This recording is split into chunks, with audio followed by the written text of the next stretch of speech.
अगर कोई आपको मारेगा तो मुझे लगता है कि सामने कोई मानव होगा तो उस मानव को आप ये मान सकते हैं कि आपने एक थप्पड़ मारा, आप दूसरा थप्पड़ भी सहन कर सकते हैं। लेकिन अगर सामने दानव है तो अगर मारना एक हाथ से मारता है, दूसरा हाथ से उसका जवाब भी दीजिए। मैं एक सन्यासी हूँ। अगर हमें शास्त्र का प्रशिक्षण दिया गया तो शास्त्र के साथ साथ शस्त्र का भी। अगर हमारे हाथ में एक हाथ में माला है तो दूसरे हाथ में हम भाला लेकर के भी चलते हैं, जिससे समाज को शिष्ट भी किया जा सके और दुष्टों को उनके कृत्यों की सजा भी दी जा सके। एक सन्यासी का सही कर्तव्य होता है। जब आप नाम बदल देते हैं ना, फैजाबाद का नाम अयोध्या, इलाहाबाद का नाम प्रयागराज, अब लोगों को लगता है कि उनके नाम न बदल दें। देखिए, जो हमारी पौराणिक पहचान थी, हर व्यक्ति जानता है। कोई बोलेगा राम जन्मभूमि कहाँ है तो लोग ये तो नहीं कहेंगे फैजाबाद में है। राम का जन्म अयोध्या में हुआ था। जिले का नाम भी अयोध्या ही होना चाहिए, फैजाबाद नहीं। कुंभ कहाँ होता है, संगम कहाँ है, वो प्रयागराज में है।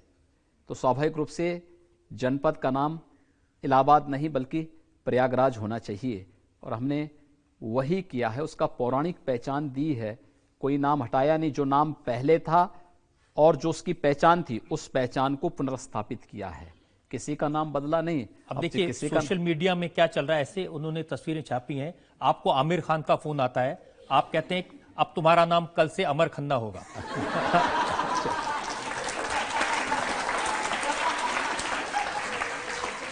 एक फोन आया क्रिस गेल का, आपने कहा अब आपका नाम कृष्ण गोयल होगा।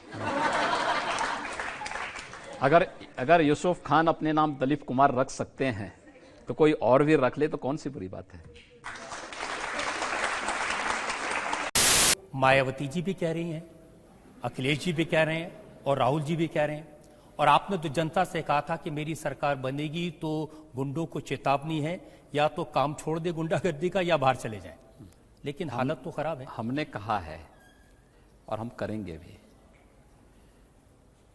आप देखेंगे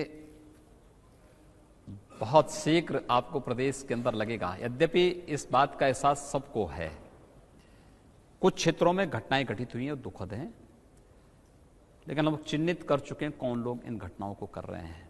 क्योंकि जो लोग बेरोजगार हो गए हैं, जिन लोगों के अनैतिक और अवैध कृत्यों पर सरकार ने लगाम लगाया है। यहां पर इलीगल स्लॉटरिंग होती थी। हम लोग जब पहले दिन चार्ज लेने के बाद हमारा मंत्री परिषद बैठा था, हम लोगों ने प्रशासन से जानना चाहा कि भाई ये एनजीटी और सुप्रीम कोर्ट ने कुछ आदेश जारी किए हैं, क्या है सब, क्यों इसमें कार्रवाई नहीं हो रही। कहा साहब ये कभी नहीं हो सकता है।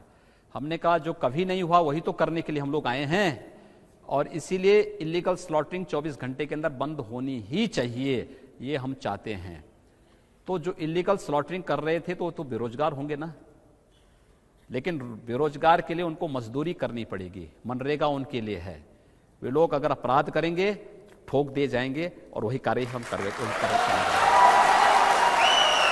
कोई बुरा नहीं किया। अगर किसी विदेशी आक्रांता के द्वारा किसी विदेशी आक्रांता के द्वारा किसी कालखंड में कुछ ऐसा कार्य किया गया है, उसको बदला जाना चाहिए। यह देश की सांस्कृतिक आजादी की लड़ाई भी है। सही बात है। तो आप ताजमहल का नाम राम महल कर सकते हैं, क्यों नहीं करेंगे? कर देंगे, बिल्कुल किया जाना चाहिए। आवश्यकता है तो किया जाना चाहिए। चलेगा तो जो मुमताज महल के लिए शाहजहां ने ताजमहल बनाया, उसको जांच का विषय है, चर्चा करिए ना इस पर कभी खुले मंच पर। अच्छा, तो इसका मतलब जो भी पुरानी विरासत है, अगर कहीं लाल कोई विरासत नहीं, कुतुब मीनार जो देश के हित में होगा हमें वह कदम सख्ती के साथ उठाना चाहिए, बिना सोच, बिना लौंग लपेट के, बिना संकोच के।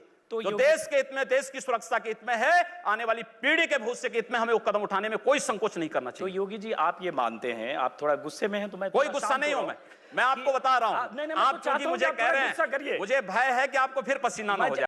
लेकिन ये आपकी जो रेपुटेशन है सिर्फ यहां नहीं है, अमेरिका तक, न्यूयॉर्क टाइम्स में खबर छपी, हफिंगटन पोस्ट है उसमें खबर छपी।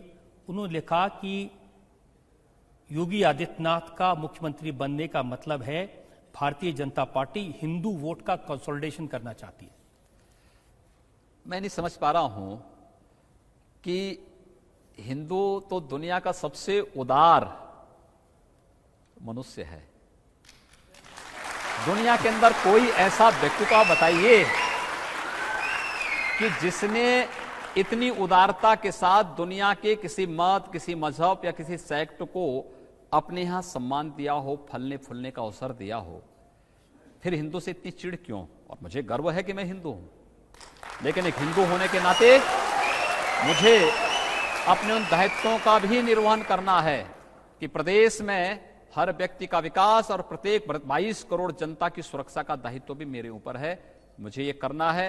हमारा मंत्रिपरिषद और इस मंत्रिमंडल से जुड़ा प्रत्येक सदस्य उसके लिए पूरी तरह प्रतिबद्ध होकर के कार्य करेगा। क्योंकि कल ही वो कह रहे थे अमेठी के लोगों से कि नरेंद्र मोदी जी मंदिर में जाते हैं, मंदिर से आके झूठ बोलते हैं।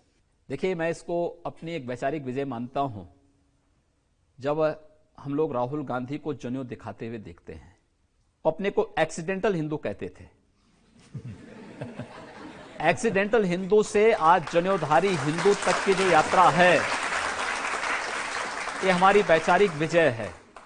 और ये वैचारिक विजय इस बात को लेकर के कि जो हम कहते थे कि गर्व से कहो हम हिंदू हैं, और मुझे लगता है कि आज राहुल गांधी को भी इस बात का एहसास हो रहा है कि हिंदुस्तान में रहना है तो जनेऊ और टीका दिखाना ही पड़ेगा, मंदिर जाना ही पड़ेगा। अगर उसको इस बात का एहसास है तो मुझे लगता है ये हमारी विजय है। और राहुल गांधी ने स्वयं साबित किया है कि पंडित नेहरू गलत थे।